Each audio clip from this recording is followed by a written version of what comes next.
Position your text so that it starts from the bottom. So we're trying to make an end scene credits where sometimes you'll see in the movies where all the names of the actors who portray whatever character that they're playing, they are listed at the end scenes credit. And we're trying to create that same effect where the text rises from the bottom and goes to the top. So I'm just going to position this text here at the bottom. Once that's done, I can go to Animate on the top. And instead of using the suggested animations, I'm going to create my own animation here. I'm going to hold down Shift on my keyboard.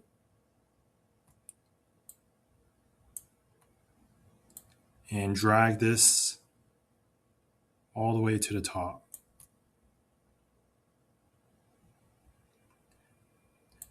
Now you want to make sure that when you're doing this in a slow manner. So it might take a few tries to get this to exactly the way you want it to. So I'm going to try again.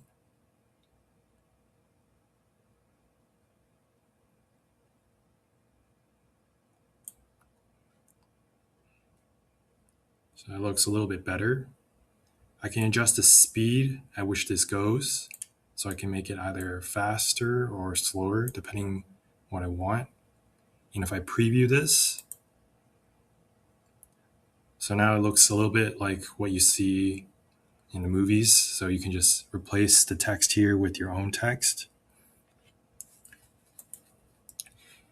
We can also come over to the movement style, since you kind of saw that it was a little bit choppy, how it just didn't seem to move in a smooth path.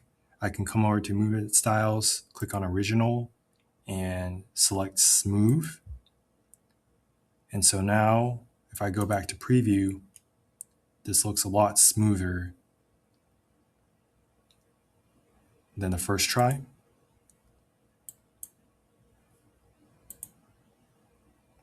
And that's how you can make that text rise effect in Canva. So if you have any questions or comments, be sure to leave it down in the comment section below. If you enjoy my videos, consider subscribing to my channel. Thank you and have a great day.